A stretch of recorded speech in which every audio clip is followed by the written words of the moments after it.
चलो जी, हाँ भाई, फर्स्ट ऑर्डर का खेल खत्म हो गया। फर्स्ट ऑर्डर के जितने पॉइंट पढ़ने थे अपन ने पढ़ लिए। अब आते हैं अगले पॉइंट की तरफ कि वो हमसे क्या क्या नई नई चीजें पूछ सकता है फर्स्ट ऑर्डर के अंदर ही। मैंने फर्स्ट ऑर्डर में आपको एक चीज बताई थी, टी हाफ। क्या मतलब होता है इसका टी हाफ का, बताओ? वो समय जिसमें रिएक्टेंट अपनी इनिशियल वैल्यू का आधा हो जाता है, यानी कि वो समय जिसमें रिएक्टेंट की वैल्यू इनिशियल वैल्यू से आधी रह जाती है, वो समय जिसमें सी टी बराबर ए बाय 2 हो जाता है या सी नॉट बाय 2 हो जाता है। अरे यार सर, नो सर, आपने के का फॉर्मूला क्या पढ़ा था? 2.303 अपॉन टी। तो टी को मैं यहां ले आता हूं, के नीचे चल जाएगा तो क्या बन जाएगा? 2.303 upon k log C naught upon C T या A upon A minus x. अब कान नाक जो भी खोल के सुनना है ढंग से सुनो। एक्स का मतलब मैंने क्या बताया था? खर्चा। रिएक्टेंट कितना खर्च हो गया, यही है ना एक्स का मतलब। ए तो इनिशियल कंसेंट्रेशन, एक्स का मतलब खर्च। रिएक्टेंट कितना खर्च हो गया, आधे समय में कितना खर्च हो गया साहब? आधे समय में आधा खर्च हो गया। अरे ऐसा और नो। अब साहब टी 3/4 होता तो 3/4 समय में 3/4 खर्च हो जाता, यानी कि 2.303 upon k log A upon A minus x. तो एक्स यानी खर्च कितना हो गया? अपने इनिशियल का 3/4 खर्च हो गया।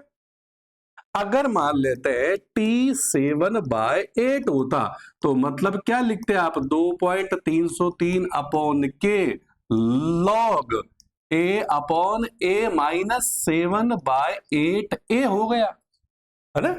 मतलब इतने समय पर इतना खर्च हो गया। अब आप इसको यो भी तो लिख सकते हो, इसका मतलब क्या होता है? बचा कितना? ए क्या है? Initial concentration C naught. C T क्या है? टी टाइम पर बची हुई कंसंट्रेशन। आधी खर्च हो गई तो आधी बच गई, 3/4 खर्च हो गई तो 1/4 1/4 बच गई। 7/8 खर्च हो गया तो ये पूरा घटा घटू गए 1/8 बच गया।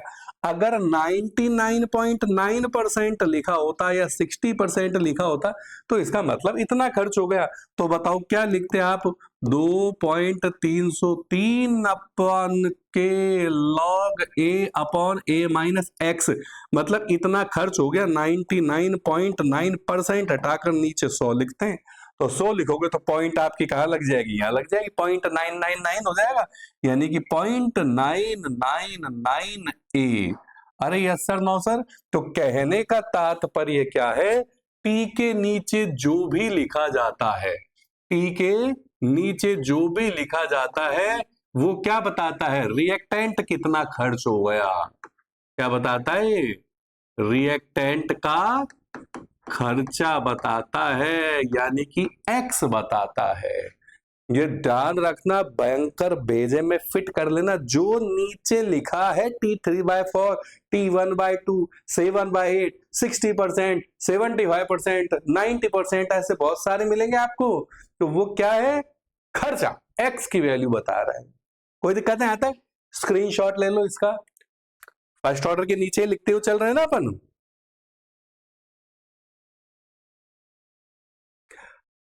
अब लिखिए भाई साहब, MTR, मेमोरी टिप रिजल्ट।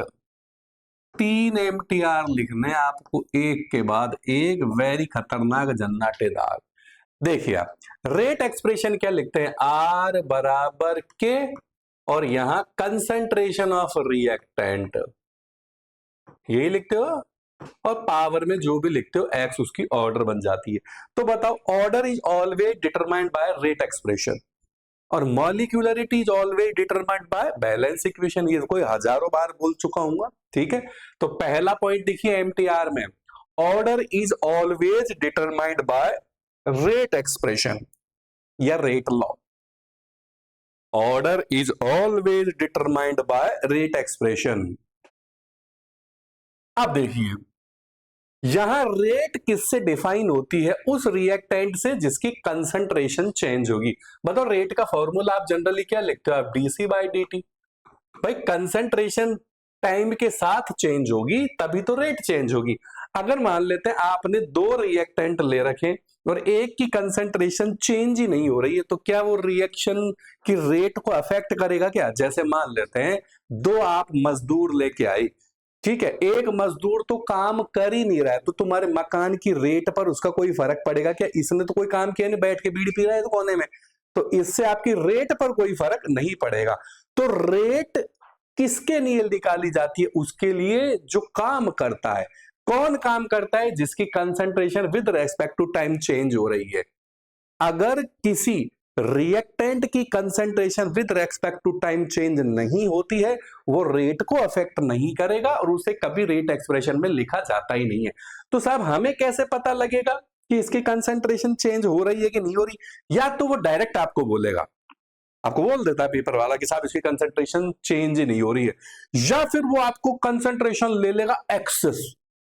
साहब एक्सेस मतलब जैसे मान लेते हैं उसकी मैंने बहुत सारे इनफाइनाइट मॉलिक्यूल ले लिए, भयंकर उसका अमाउंट ले लिया, तो बताओ जैसे मान लेते हैं आपके पास 50,000 करोड़ रुपए है, तो उसमें से 13 रुपए कम करो,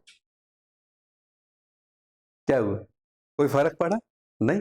अब आपके पास सब 15 रुपए, अब 13 रुपए कम करो, फर्क पड़ा?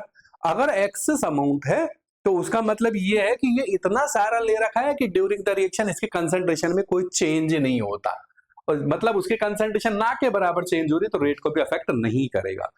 ठीक है, तो मतलब जो रिएक्टेंट एक्सेस में होता है वो कभी रेट एक्सप्रेशन का हिस्सा नहीं बनता है।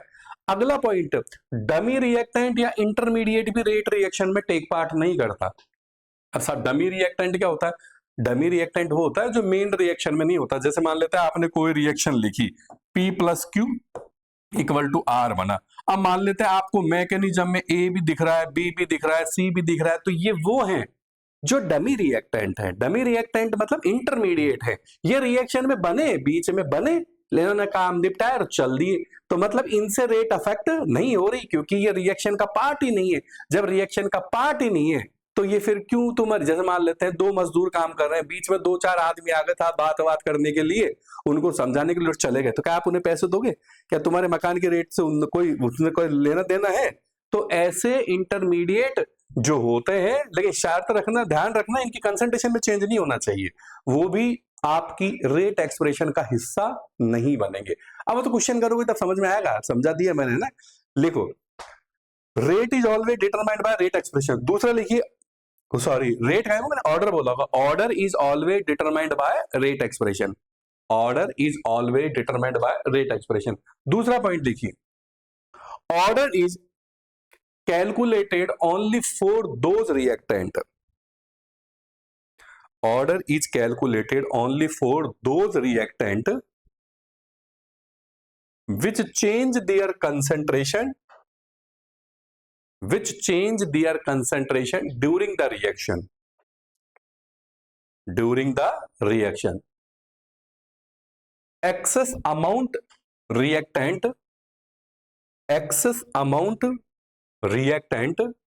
doesn't take part in rate expression. Excess amount reactant doesn't take part in rate expression.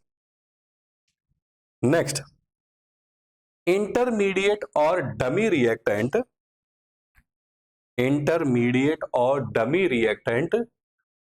doesn't take part in rate expression. Intermediate or dummy reactant doesn't take part in rate expression. हो गए तीनों point. अब heading डालिए अगला, dummy reactant, DUMMY, dummy reactant. Dummy reactant, अब लिखिए dash लगाकर, the reactant which is not present in main equation, the reactant which is not present in main equation is called dummy reactant. The reactant which is not present in main reaction is called dummy reactant. अब इसको समझो भाई साहब, एक बहुत ही सुंदर question आपके पास दिया है मैंने, इस सुंदर से क्वेश्चन को समझो। Very very very very very very very very very important, मतलब ये आपको दिखता सही रहेगा पेपर के अंदर, ऐसा खतरनाक बढ़िया क्वेश्चन है आपका ये। मेरे से इस क्वेश्चन के अंदर पूछ रहा है फाइंड ऑर्डर ऑफ रिएक्शन। क्या पूछ रहा है वो क्वेश्चन में? फाइंड ऑर्डर ऑफ रिएक्शन, ये उसका क्वेश्चन है। ये क्वेश्चन दे दिया मेरे को, मैकेनिज्म दे दी, फाइंड ऑर्डर, तो मुझे दिमाग में लगाना पड़ेगा यार ऑर्डर निकालने के लिए तो रेट एक्सप्रेशन होना चाहिए।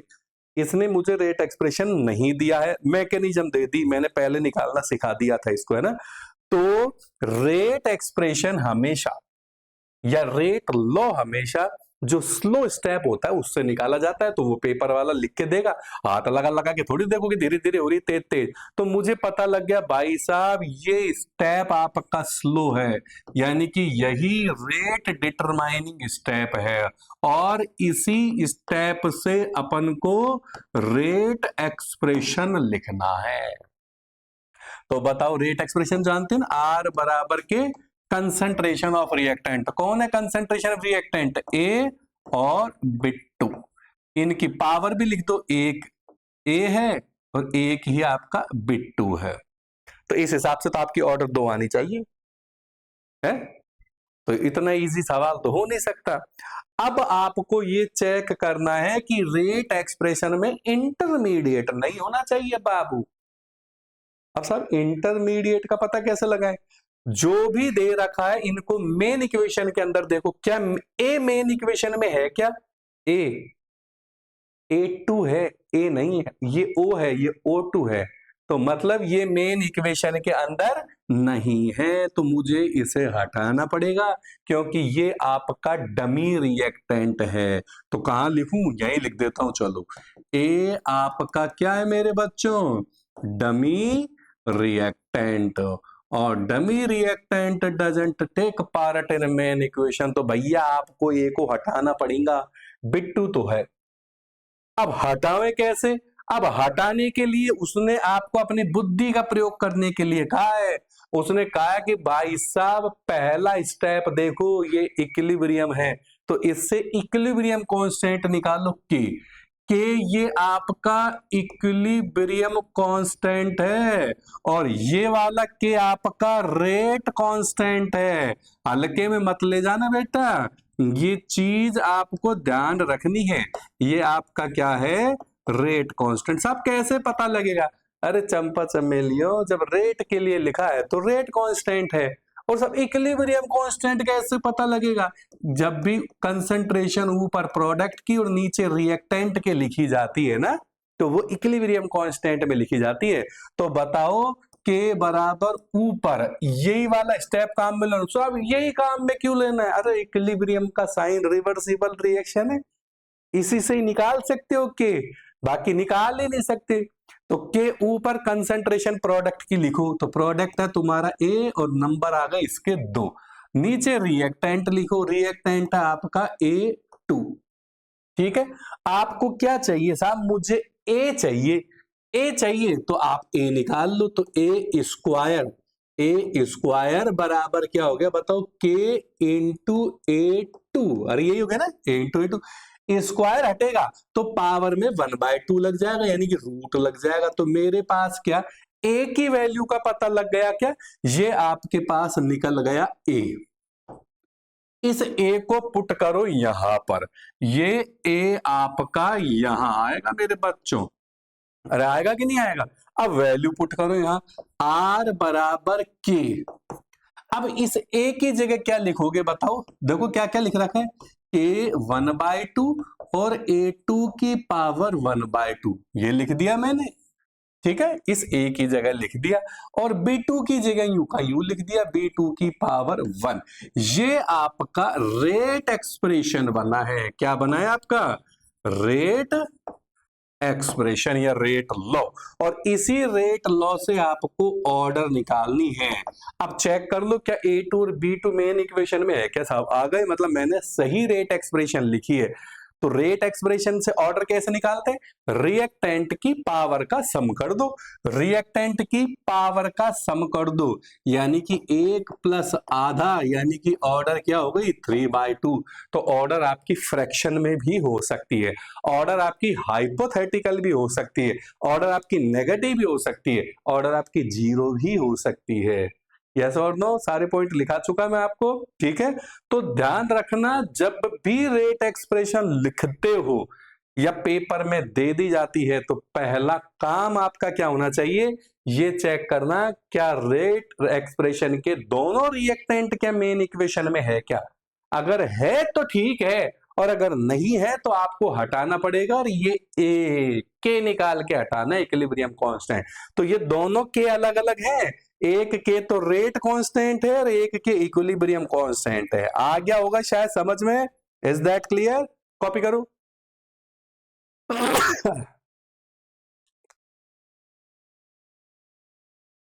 ले लिया स्क्रीनशॉट?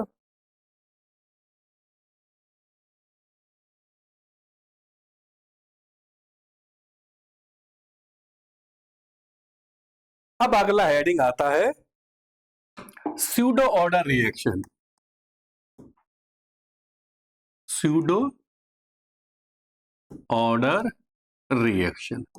देखो स्यूडो का मतलब क्या होता है, फॉल्स, एहसास होना, आभास होना, ठीक है ना, वास्तव में नहीं है। स्यूडो ऑर्डर रिएक्शन क्या होती है, वो रिएक्शन जिनकी ऑर्डर और मॉलिक्यूलरिटी अलग अलग होती है। क्या होती है? जिनकी ऑर्डर और मॉलिक्यूलरिटी अलग अलग होती है। ये दो एग्जांपल हैं जो आपके सिलेबस में इंपॉर्टेंट है। पहला, hydrolysis of ethyl acetate, hydrolysis of ethyl acetate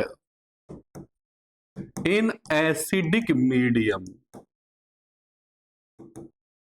hydrolysis of ethyl acetate in acidic medium. Hydrolysis जानते हो?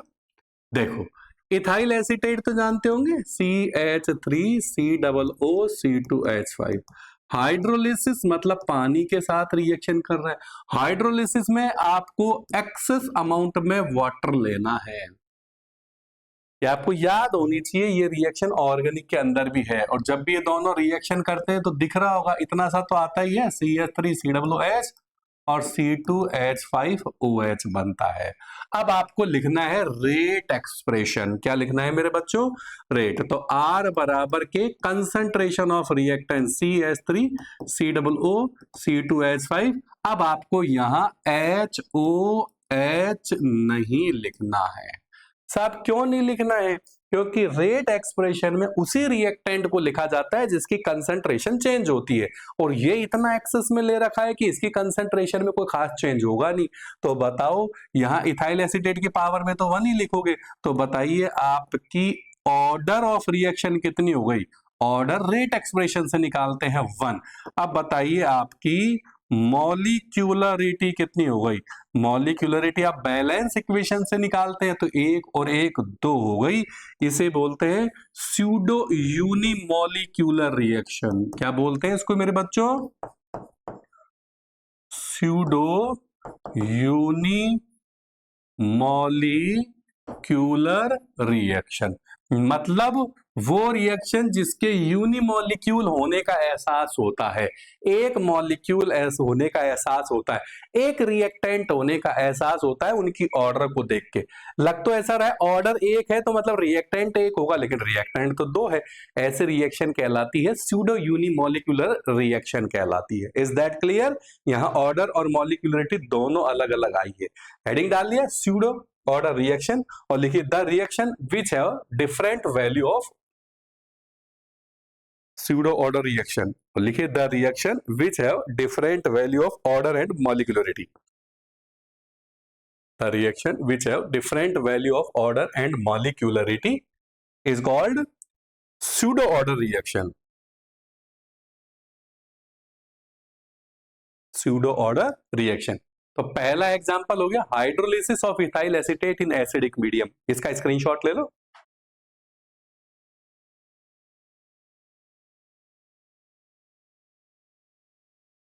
ऐसा ही एक और एग्जांपल आएगा, लगभग सेम ही है दूसरा भी। Inversion of cane sugar, inversion of cane sugar in acidic medium. देखिए इन्वर्जन का मतलब पढ़ोगे तो आप ऑर्गेनिक में, लेकिन हल्का सा मैं बता देता हूँ, इन्वर्जन का मतलब होता है डिग्री ऑफ रोटेशन चेंज हो जाता है क्लॉकवाइज से एंटी क्लॉकवाइज में। डिग्री ऑफ रोटेशन जैसे मान लेते हैं आपका ग्लूकोज क्लॉकवाइज डायरेक्शन में प्लेन पोलर लाइट को घुमा रहा है, तो जो प्रोडक्ट बनेगा वो एंटी क्लॉकवाइज डायरेक्शन में घुमा देगा, इन्वर्ट कर देगा, उल्टा कर देगा, इसे बोलते हैं इन्वर्जन ऑफ केन शुगर। जब आगे पढ़ोगे, जब आप बायोमोलिक्यूल वाला चैप्टर पढ़ोगे, अपना भी इससे कोई लेना देना नहीं है। अब केन शुगर जानते हो, गन्ने की शर्करा C12H22O11 सुक्रोज होती है ना, ठीक है, वही हाइड्रोलिसिस कर रहे हैं, तो अपन को यहां पर एक्सेस अमाउंट ऑफ वही वाटर लेना है आपको। आपका क्या क्या बनेगा यहाँ, C6H12O6 प्लस C6H12O6, दोनों का मॉलिक्यूलर फॉर्मूला सेम है, स्ट्रक्चरल फॉर्मूला अलग अलग है। इनमें से एक तो है ग्लूकोज और एक है आपका फ्रक्टोज। क्या है मेरे बच्चों? चलो जी, हमारा इससे कोई लेना देना नहीं है, अपना काम करते हैं अपन। तो रेट एक्सप्रेशन लिखो, R बराबर K, तो बताओ क्या लिखोगे, C12H22O11, ऊपर लिख दिया एक है, आपने लिखा दूसरा HOH, लेकिन आपने देखा कि भाई साहब ये तो एक्सेस में, हटा दिया। तो मार बच्चों ऑर्डर कितनी आ गई, 1, और वही मॉलिक्यूलरिटी कितनी आ गई आपकी, 2 है ना मॉलिक्यूलरिटी। तो क्या इसे स्यूडो यूनिमोलिकुलर रिएक्शन कहेंगे क्या, स्यूडो यूनिमोलिक्यूलर रिएक्शन, यानी कि यूनिमोलिक्यूल होने का एहसास होता है जबकि मॉलिक्यूल तो 2 है, ये कहलाती है आपकी स्यूडो ऑर्डर रिएक्शन। कॉपी कर लो, कॉपी स्क्रीनशॉट ले लो।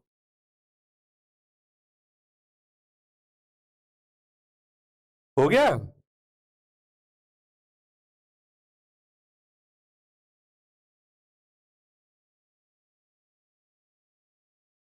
ये लिखा हुआ देगा आपको पेपर में, एक्सेस एक्सेस, अगर उसने मैकेनिज्म दी है, लेकिन इन आपको याद भी होना चाहिए, जो जो आपके सिलेबस में रिएक्शन है ना, वो याद भी होनी चाहिए, ऐसा नहीं सारा उसी के भरोसे कूद पड़ो मैदान में। अब अगला आईडी डालिए, method to determine order of reaction. कहा है मेरे बच्चों, methods to determine order of reaction, method to determine order of reaction. देखिए यहां पर मेन 2 मेथड आएंगे आपके। पहला van't Hoff method, van't Hoff method. देखिए वेंट ऑफ मेथड क्या है, it depend upon rate and concentration of reactant,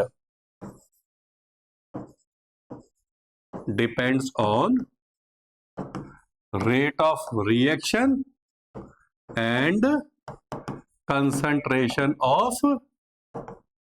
reactant at different time। अब साहब ये क्या है, पल्ले नहीं पड़ा, क्या कहना चाह रहा है, वो आपको जब न्यूमेरिकल करोगे ना तब समझ में आएगा, मैं तो सिर्फ इसमें फॉर्मूला डेरिवेट कर रहा हूं अभी। ये क्या कहता है कि भाई साहब अपन जानते हैं कि रेट जो होती है डायरेक्टली प्रोपोर्शनल होती है किसके, कंसंट्रेशन ऑफ रिएक्टेंट के। प्रोपोर्शनल का साइन हट के आप के लगा देते हो, कंसंट्रेशन ऑफ रिएक्टेंट, तो एक बार मैं C1 लिख देता हूं। और किसी भी रिएक्शन की ऑर्डर तो हमेशा फिक्स रहेगी, ऐसा थोड़ी कि कोई रिएक्शन अपनी ऑर्डर चेंज कर लेगा, ऑर्डर तो फिक्स रहेगी। अब वो कह रहा है कि भाई साहब C1 कंसंट्रेशन पर रेट R1 है, ठीक है, फिर टाइम के साथ साथ कंसंट्रेशन तो घटेगी या बट चेंज होगी, तो C2 कंसंट्रेशन पर रेट हो गई R2 और ऑर्डर है N, है ना। आपसे कह देगा कि भाई साहब 2 मोलर पर रेट इतनी है, 1 मोलर पर रेट इतनी हो गई, तो बताओ ये किस ऑर्डर की रिएक्शन है। तो आपको 2 अलग अलग कंसंट्रेशन पर 2 रेट दे दी, तो आप क्या करो, दोनों का रेशियो ले लो, तो R1 अपॉन R2 हो गया। K कभी चेंज होगा नहीं, ए तो रेट कांस्टेंट है, रेट कांस्टेंट टेम्परेचर के साथ चेंज होता है, अफेक्टिंग फैक्टर लिखा दिए मैंने सारे। तो बताओ ये कट गया, तो क्या बचा आपके पास, बताओ C1 अपॉन C2, और दोनों की पावर क्या आ रही है, N। अब ऐसे क्वेश्चन में जब पावर आ जाती है तो आप लॉग लेकर सॉल्व कर दो इसको, दोनों तरफ मैं लॉग ले लेता हूं, तो बताओ क्या बनेगा, लॉग R1 अपॉन R2 और बराबर में लॉग में पावर कहाँ आ जाती है आगे, n log C1 upon C2। मुझे n निकालना है ऑर्डर ऑफ रिएक्शन, तो n बराबर क्या हो गया आपके पास, लॉग R1 अपॉन R2 और लॉग C1 अपॉन C2। तो ये वाली वैल्यू तो आपको पेपर वाले ने दे ही रखी है, R1 भी दे रखा है, R2 भी दे रखा है, C1 भी दे रखा है, C2 भी दे रखा है। इससे आप क्या निकाल सकते हो, n। n मतलब ऑर्डर ऑफ रिएक्शन। ठीक है, method to determine order of reaction यही है आपका। तो पहला पॉइंट लिख लीजिए, वेंट ऑफ मेथड।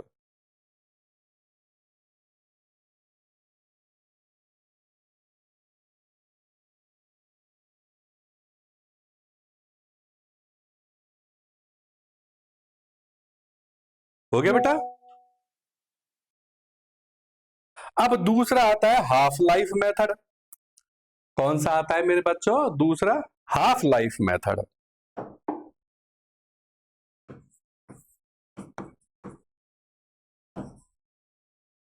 हाँ भाई, हाफ लाइफ बताई थी क्या मैंने आपको, तो आपको पेपर वाला दो दो हाफ लाइफ देगा। देखो हाफ लाइफ का बताओ, मैंने एक एमटीआर बताया था कि टी हाफ प्रपोर्शनल 1/a की पावर, कोई जरूरी नहीं है ए की पावर ही लिखे, वो यूं भी लिख सकता है टी हाफ प्रपोर्शनल 1 प्रेशर की पावर n-1। तब ये क्या लिख दिया, ए तो कंसंट्रेशन है, पी प्रेशर है। आपको याद आ रहा होगा पीवी बराबर क्या होता है मेरे बच्चों, एनआरटी। तो पी बराबर क्या हो गया, N by V R T. N by V को क्या बोलते हैं अपन, कंसंट्रेशन। पी बराबर सी आर टी। तो पी प्रपोर्शनल क्या हो गया, सी। अरे ऐसा और नो, यहाँ पी क्या है आपका, प्रेशर। ठीक है, और ये क्या है आपकी कंसंट्रेशन। कंसंट्रेशन को सी या ए दोनों से डिनोट कर सकते हैं, तो मैंने ए से भी कर दिया। तो अगर कोई गैसियस रिएक्शन है, for gaseous reaction, gaseous reaction, अगर कोई गैसियस रिएक्शन है तो कोई जरूरी नहीं है आपको कंसंट्रेशन दे, हो सकता है प्रेशर भी दे दे। अब आपको दो दो टी हाफ वन दे दिए, एक टी हाफ वन दे दिया, एक टी हाफ टू दे दिया। तो मैं क्या यूं लिख सकता हूं क्या, T half one upon T half two. अरे लिख सकता हूं, एक टी हाफ वन में यहाँ A1 आ जाएगा, दूसरे टी हाफ टू में यहाँ A2 आ जाएगा। जब रेशो लेंगे तो उल्टा हो जाएगा ना, 1/A1 1/A2, तो A2 कहां चल जाएगा, ऊपर। तो आप यू भी तो लिख सकते हैं A2/A1 की पावर n-1। लेकिन अगर कोई गैसियस रिएक्शन है तो हो सकता है आपको P2/P1 की पावर n-1 लिख दे। अरे yes sir, no sir, n तो जानते हो ना, n क्या है आपकी ऑर्डर ऑफ रिएक्शन। तो वो आपको सवाल में देगा कि साहब एक टी हाफ पर कंसंट्रेशन इतनी है, दूसरे टी हाफ पर कंसंट्रेशन इतनी है, तो बताओ ऑर्डर ऑफ रिएक्शन क्या है।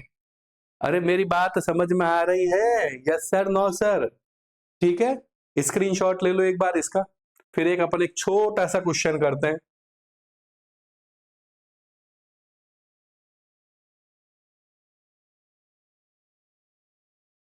हो गया।